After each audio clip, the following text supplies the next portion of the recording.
दोस्तों नमस्कार। मैं प्रशांत कौशिक संवाद इंडिया के मंच पर आप सभी का हार्दिक स्वागत करता हूं, हार्दिक अभिनंदन करता हूं। जैसे कि आप सभी जानते हैं, इस समय देश में पार्लियामेंट सेशन चल रहा है और लगातार पार्लियामेंट में जिस तरह से सत्ता पक्ष और विपक्ष के बीच में एक आरोप प्रत्यारोप लगातार बने हुए हैं। लगातार संसद में दोनों पक्ष अपना अपना जो विचार है उसको मजबूती से स्थापित करने के लिए प्रयास कर रहे हैं और वहीं लगातार इसी वजह से गतिरोध भी लगातार बना हुआ है। और इसी बीच में इंडिया टुडे जो बड़ा ग्रुप है हिंदुस्तान का मीडिया ग्रुप, उनका जो आज तक चैनल है, उनका एक कार्यक्रम चल रहा है इस समय। उस समय गृह मंत्री अमित शाह और राहुल कंवल, जो उनके बड़े पत्रकार हैं इंडिया टुडे ग्रुप के, उन दोनों के बीच एक संवाद का एक कार्यक्रम हुआ और उसमें कुछ वाक्य बीच में ऐसे आए, कुछ आपस में उनका डिस्कशन ऐसे मुद्दे पर हुआ जिसने विवाद पैदा कर दिया देश के अंदर एक नए तरह से। और इसके बाद जो राजनीति को लेकर तमाम तरह की बातें कही जा रही हैं, क्या राजनीति का स्तर और निम्न होगा आने वाले समय में, और आपस में व्यक्तिगत छींटाकशी ज़्यादा बढ़ेंगी। इन सब बातों पर चर्चा करने के लिए हमारे साथ देश के बहुत ही वरिष्ठ पत्रकार आज इस चर्चा में शामिल हैं। उनका परिचय मैं आपसे भी से करा देता हूँ। हमारे साथ पुष्पेंद्र शर्मा जी मेरठ से जुड़े हैं, बहुत ही सीनियर जर्नलिस्ट हैं, अमर उजाला हिंदुस्तान के संपादक रह चुके हैं। बहुत बहुत स्वागत करता हूँ, बहुत बहुत अभिनंदन करता हूँ। तो सर, जैसे भी आपने भी देखा होगा कि जो कल से विवाद एक नया बन गया है, ये राहुल गांधी को लेकर, और राहुल गांधी के संदर्भ में अमित शाह जी और राहुल कंवल के बीच जो बातचीत हुई है। और चर्चा की शुरुआत से पहले मैं उस वीडियो को प्ले कर देता हूँ, उसके बाद अब चर्चा को आगे बढ़ाते हैं। कहीं से नहीं आता है। जब भी सदन होता है बाहर से कोई आरोप आ जाता है और ये ले लेकर घूमते, जर्सी पहनकर घूमते हैं। उनका प्रेरणा स्रोत ही बाहर है, उसमें मुझे तो आश्चर्य नहीं है। मुझे तो मालूम है क्यों प्रेरणा स्रोत बाहर है। क्यों बाहर है? छोड़िए, अब मैं निजी बातें करना नहीं बता दे। क्या निजी बात? क्या क्या छोड़िए, पब्लिक समझ गई है। आप नहीं समझे हो तो थोड़ा पब्लिक में पूछ लेना। आपको समझ में आया या अच्छे से समझाएं? किसी को भी खड़ा करो, बता देंगे। अब खड़ा करो ना तो जवाब मिल जाएगा। जो देखो हाथ खड़ा हुआ, बता दो भैया, माइक ले जाओ वहां। समझ में आया कि नहीं? ऐसी मत हाथ खड़ा कर देना।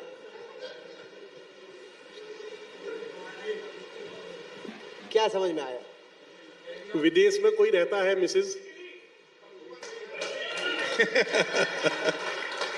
और 6 माह विदेश जाते हैं, इसलिए कह रहे हैं। जी, जैसा आपने सुना कि वार्तालाप हुआ है अमित शाह जी और राहुल कंवल के बीच में, उसने इससे विवाद पैदा हो गया कि राहुल गांधी को लेकर जिस तरह से कहा गया है कि जो वहाँ पे ऑडियंस में एक व्यक्ति बैठे हुए थे उनसे इस तरह के जो जो भाषा जिस तरह से गृह मंत्री जी के द्वारा बोली गई थी।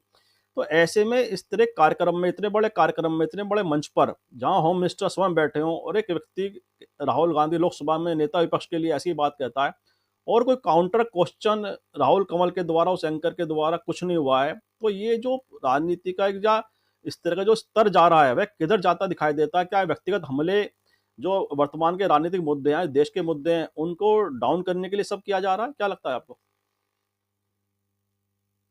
प्रशांत जी, आपको और आपके दर्शकों को मेरा नमस्कार। काफ़ी दिनों बाद आपके साथ चर्चा हो रही है। जी जी जी जी। और राहुल जी पे सिर्फ इस मीडिया कॉन्क्लेव में नहीं, बल्कि आप देखें तो अचानक सब तरफ से हमला उन्हीं पर हो रहा है।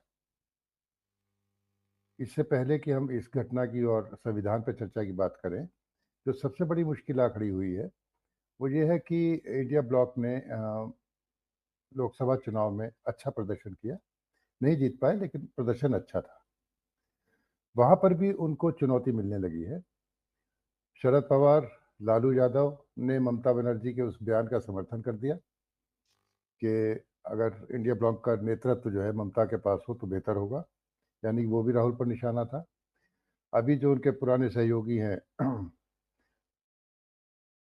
उमर अब्दुल्ला, फारूक अब्दुल्ला के बेटे, उन्होंने भी आज ये कह दिया कि ये ईवीएम का रोना धोना छोड़े। आप उनका शब्द देखिए, जी, बिल्कुल। उनके शब्द देखिए। उन्होंने कहा कि ईवीएम का रोना धोना छोड़िए, और आप जीत जाते हैं तो फिर ईवीएम ठीक होती है, और नहीं जीतते तो खराब हो जाती है, फिर इस पर रोना धोना चालू कर देते हैं कि जैसे मैंने स्वीकार किया लोकसभा में हम हारे, हमने स्वीकार किया, और हम जीते तो हमने इसे भी स्वीकार किया। इसी तरह से राहुल जी को और कांग्रेस को उसे मानना चाहिए, स्वीकार करना चाहिए। तो यानी कि अगर हम इधर विपक्ष माने या दूसरा पक्ष माने भारतीय जनता पार्टी को, और इंडिया ब्लॉक को एक पक्ष माने, तो उनके तो घर में ही उन्हें चुनौती मिलने लगी और घर पे ही हमले होने लगे उनके खिलाफ। और ये हमले भी तब बढ़े जब हरियाणा चुनाव और महाराष्ट्र चुनाव में अपेक्षित परिणाम इंडिया ब्लॉक को नहीं मिल पाया, तब उनके खिलाफ हमले हुए। तो यानी कि वो सब तरफ से घिरे हुए हैं। अब इसके पीछे कई कारण हैं। पहले मैं घर की बात कर रहा हूँ। यानी कि इंडिया ब्लॉक की बात कर रहा हूँ। खतरा ये है कि जितने, चाहे वो ममता बनर्जी हों, चाहे वो शरद पवार हों, लालू यादव भी हों, तो आप देखिए इनकी जो ज़मीन तैयार हुई है, वो कहीं न कहीं कांग्रेस के कोर वोटर्स या कांग्रेस के जो सदा साथ रहने वाले समर्थक थे, उनके छिटक जाने के कारण ये पैदा हुए। तो उन्हें हमेशा एक आशंका सताती रहती है कि कहीं अगर कांग्रेस मजबूत हो गई, तो फिर उनका क्या होगा? और दूसरी ओर भारतीय जनता पार्टी को भी ये पता है कि ये क्षेत्रीय दल है, क्षेत्रीय दलों से तो हम निपट लेंगे, पर अगर राहुल का व्यक्तित्व बड़ा हो गया या चेहरा बड़ा हो गया या कांग्रेस बड़ी हो गई या कांग्रेस लोगों को अपील करने लगी, कन्विंस करने लगी, तो फिर उनके लिए वास्तविक खतरा उत्पन्न हो जाएगा। तो जिससे खतरा होता है उसी पर हमले होते हैं प्रशांत जी, इसमें कोई चौंकने वाली बात नहीं है। और उसके लिए फिर कुछ भी बिलो द बेल्ट भी हमले होने लगते हैं, है ना? जो कि होते नहीं थे, पर आज की राजनीति में शुचिता की तो बात करना ही व्यर्थ है। शुचिता की तो बात आप कर नहीं सकते, तो सब तरह के हमले होते रहते हैं। अब इससे पहले कि मैं अमित शाह की इस कॉन्क्लेव की बात करूं, संविधान पे जो चर्चा हो रही है, देखिए उसमें राहुल ने बड़े अच्छे से बात करी, लेकिन प्रियंका गांधी ने बहुत बेहतर ढंग से बात करी। पहली बार सदन की किसी बहस में ये बताया गया कि नेहरू जी ने इस देश के लिए क्या क्या किया। ये कांग्रेस कहती ही नहीं थी, ऐसे बड़े मंच पे कभी नहीं कहते थे। क्यों नहीं कहते थे भाई? जब प्रधानमंत्री मोदी बार बार नेहरू जी को अपमानित करते हैं या उनकी गलतियां बताते हैं, तो ऐसे में उनका बताना जरूरी था। और रही बात इमरजेंसी की, तो इमरजेंसी के लिए उन्होंने कहा कि भाई आपको इससे सीखना चाहिए। हालांकि मेरा अपना निजी तौर पर मानना ये है कि भाई इमरजेंसी लगाई थी तो उसकी सजा तो उन्हें जनता ने दे दी थी, सत्ता से हटाकर। तो उसका बार बार, लेकिन चूंकि राजनीति तो इसी तरह की हो चुकी है, पुरानी बातें होती हैं, तो अब संघ वाले ये कहते हैं साहब कि इमरजेंसी का जिक्र तो ठीक है, फिर सावरकर का जिक्र क्यों ठीक नहीं है, पहले औरों का जिक्र ठीक क्यों नहीं है, जो हिंदू महासभा जो संविधान को मानने से गुरेज करती रहती थी, तो वो क्यों ठीक नहीं है? तो यानी कि बातें ये है कि जितना आप गड़े मुर्दे उखाड़ोगे, तो दोनों ही तरफ की बातें उसमें होती रहेगी। गलतियां होती हैं, इतिहास में गलतियां दर्ज है, सबकी दर्ज है, लेकिन इतिहास में ये भी दर्ज है कि उन गलतियों की सजा भी सबको मिली है। जनता ने उनको बराबर उसका जवाब दे दिया है। अब जहाँ तक बात ये अमित शाह वाली है, तो मैं भी सुन रहा था, तो हालांकि इसमें एक पेच है। अमित शाह क्या चाहते थे और जो ऑडियंस में से, दर्शकों में से था, उसका क्या सोच थी, दोनों में फर्क है।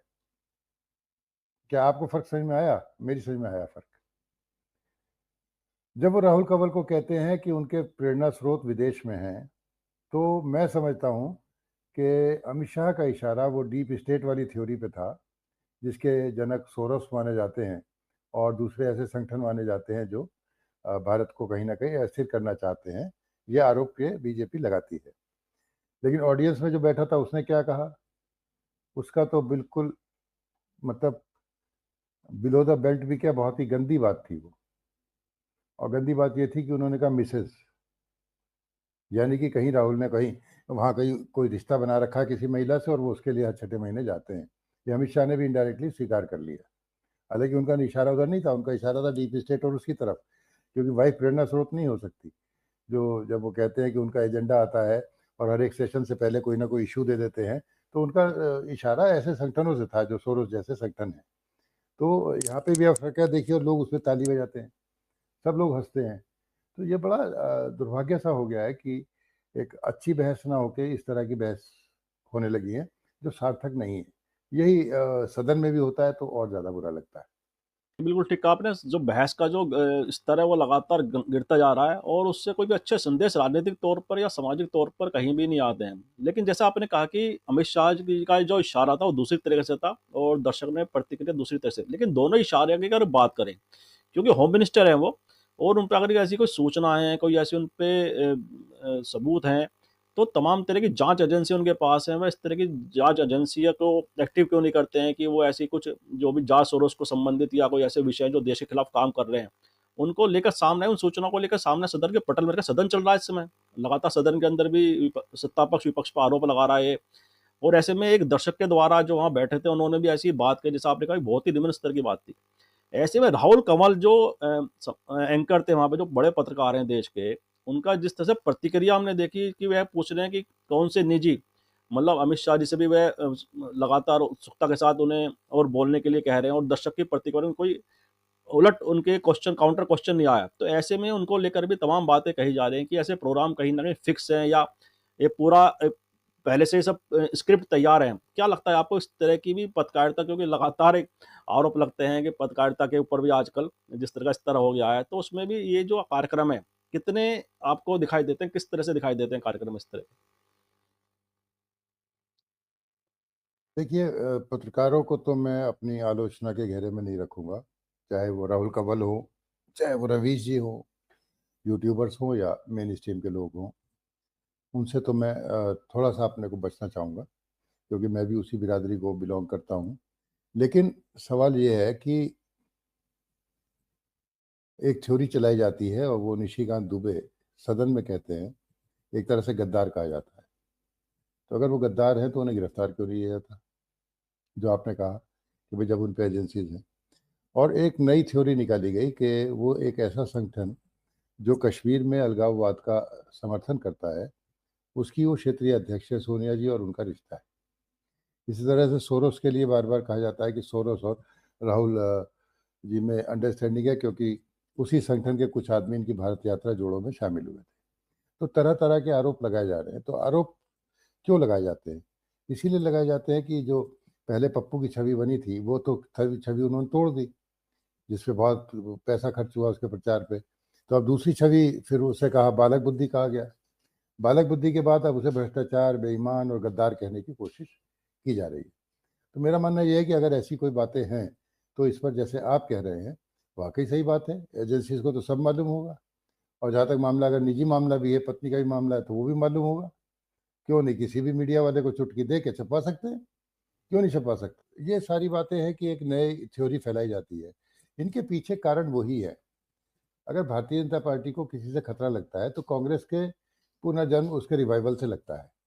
और क्योंकि कांग्रेस को इस समय राहुल गांधी ही ढो रहे हैं, मजबूत कर रहे हैं, तो फिर इनडायरेक्टली निशाना उन पर जाता है। हो सकता है कुछ बातें सही भी हो, कुछ बातें गलत हो, लेकिन अगर जो सही बातें हैं तो उन पर जांच करके सबके सामने लाना चाहिए। भारतीय जनता पार्टी की सरकार है, उनके पास ताकत भी है, उनके पास एजेंसीज भी है, तो ये पता करा जा सकता है। इसलिए अनर्गल लगते हैं, क्योंकि सिर्फ कहना कहना और कुछ ना होना, तो मैं तो ये मानूंगा कि झूठे आरोप। जी, जी, जी। अच्छा, एक बात और बड़ी महत्वपूर्ण है कि आपने भी राजनीति के अनेक वर्ष आपने देखे हैं, राजनीति के विभिन्न नेताओं की भी कार्यशैली, कार्यपद्धति को भी आपने देखा है। और राजनीति में आरोप प्रत्यारोप के जितने गंभीर आरोप भी लगाए गए हैं, पूर्व में अगर बात करें, तो वो सब मतलब आपकी नज़र में है।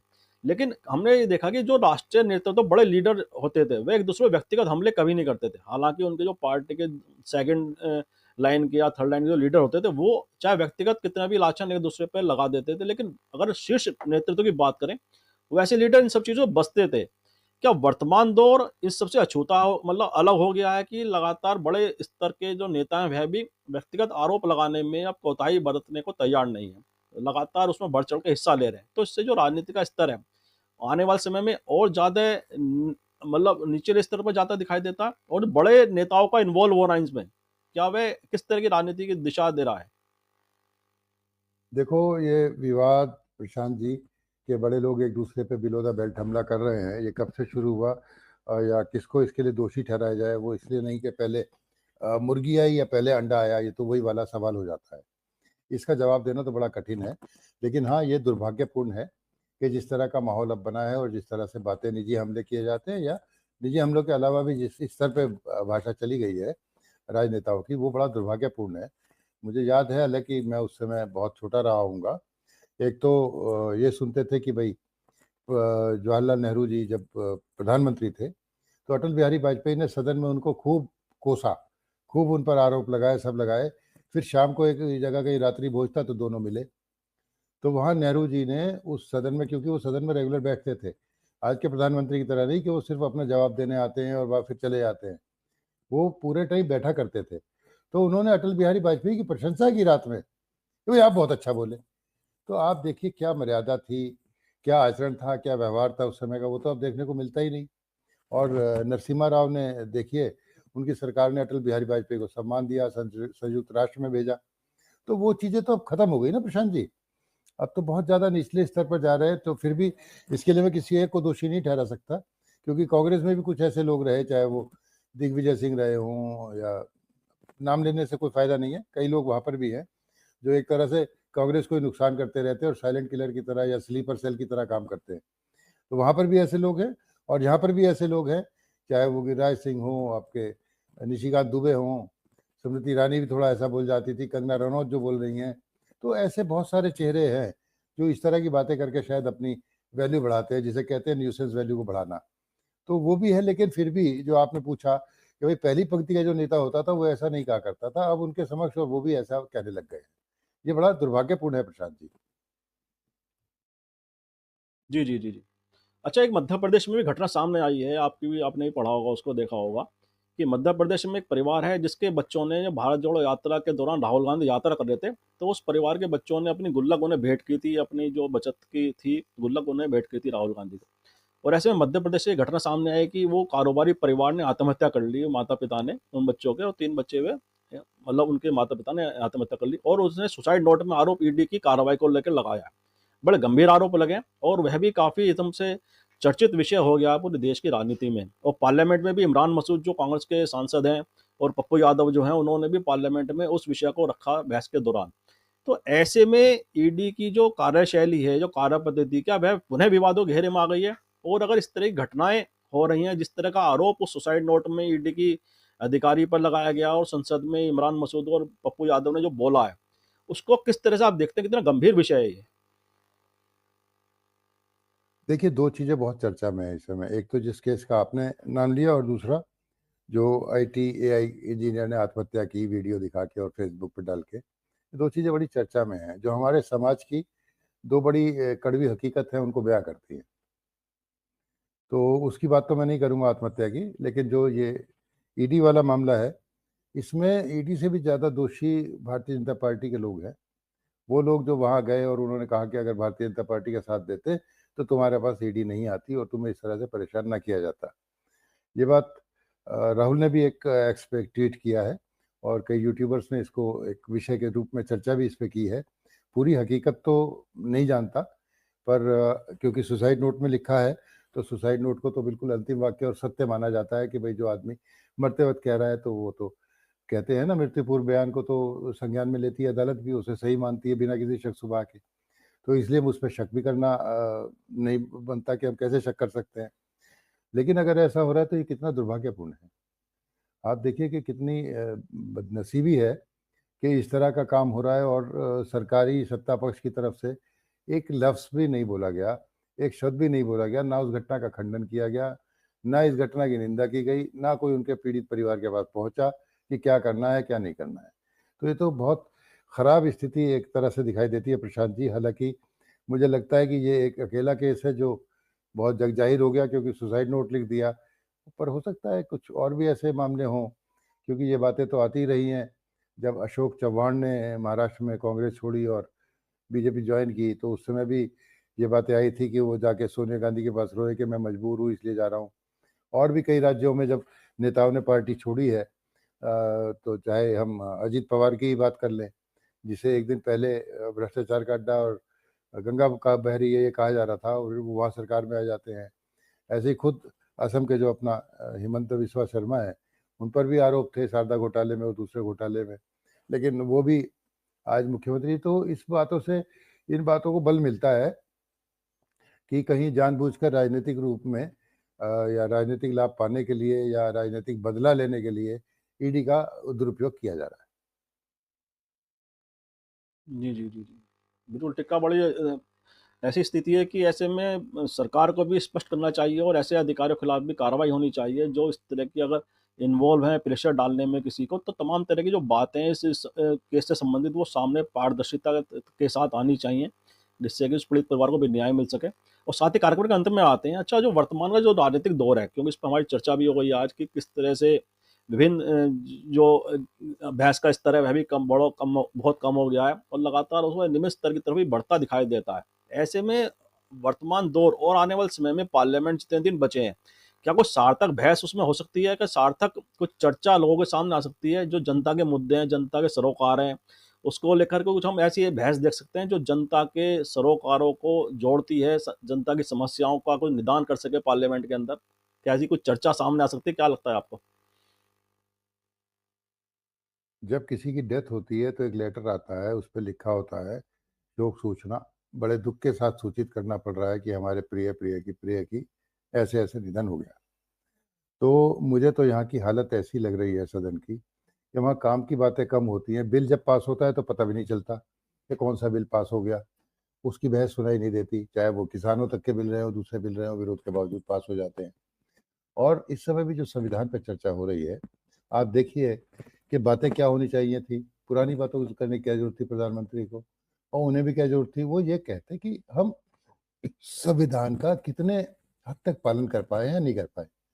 और ये मानना चाहिए कि अगर हमें कहीं पे कमी रह रही है तो ये संकल्प लेना चाहिए था सभी नेताओं को, विपक्षियों को भी और सत्ता पक्ष को भी, कि भई हम संविधान का अक्षरशः पालन कराने की कोशिश करेंगे।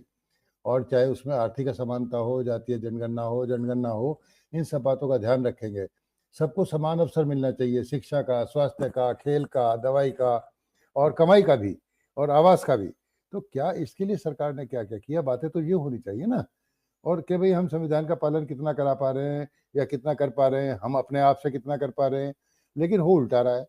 हो रहा है कि एक-दूसरे के ऊपर तीर छोड़े जा रहे हैं, सीधी बात की नहीं जा रही। तो ये यहीं से उनकी नीयत का पता चलता है। और मैं दोनों पक्षों को कह रहा हूँ, सत्ता पक्ष को भी और विपक्ष को भी, है ना प्रशांत जी? दोनों पक्षों को अपने मन में झाँकना होगा और कुछ सार्थक बहस के लिए ऐसे रोड मैप, ऐसी विषय तैयार करने होंगे, जिसमें अपनी गलती भी स्वीकारें, हाँ भाई यहाँ पर कमी रह गई और हम इसे पूरा करेंगे। तब तब ये सार्थक होती बहस। तो आगे भी अगर इसी तरह से एक-दूसरे पे आरोप लगाने के लिए कोई बहस होंगी या चर्चा होगी तो उसका तो कोई अर्थ है नहीं। या किसी विकास कार्य पे, किसी नए एजेंडे पे, नई किसी नीति पे, नई स्वास्थ्य नीति लाएँ या ये जीएसटी जो मतलब स्वास्थ्य बीमा पे भी लगा रखा है, इन सबको देखें तो मुझे लगता है बेहतर होगा प्रशांत जी, पर उम्मीद बहुत कम है। जी, बिल्कुल, बिल्कुल, ठीक कहा आपने। सार्थक में संविधान पे तमाम तरह की संविधान संबंधी चर्चा हो सकती थी कि किस तरह से पार्लियामेंट चले या तमाम जो और जो उनसे जुड़े मुद्दे हैं। लेकिन बहस हमने देखा कि विभिन्न विपरीत दिशाओं में बहस हो रही थी और चाहे सत्ता पक्ष हो, विपक्ष हो, वो उस तरह से उस पे केंद्रित होने में कहीं न कहीं असफल भी हुआ। और जनता जिन मुद्दे के जूझ रही है, उन मुद्दों पर बहस अगर पार्लियामेंट में उनकी समस्या को निराकरण हो सदन के अंदर, तो निश्चित रूप से उसके अच्छे संकेत भी जनता के बीच जाएँगे। और इन्हीं बातों के साथ ही चर्चा को विराम भी देते हैं। और आपने जिस तरह विभिन्न मुद्दों पर बहुत ही गंभीरता से पूरी उसे मतलब परिभाषित किया है, मुझे विश्वास है हमारे दर्शकों को चर्चा जरूर पसंद आएगी। और मैं आपका भी बहुत बहुत आभार धन्यवाद व्यक्त करता हूँ कि आपने हमारे दर्शकों का समय निकाला। बहुत बहुत धन्यवाद आपका। नमस्कार। और मैं आप सबसे भी आग्रह करता हूँ इस वीडियो को लाइक करें, शेयर करें, कमेंट करें। साथ ही संवाद इंडिया चैनल को सब्सक्राइब करना, बेल आइकन जरूर दबाएं, जिससे संवाद इंडिया के वीडियो आपको समय से मिलते रहे। आप सभी का बहुत बहुत धन्यवाद, बहुत बहुत अभिवादन।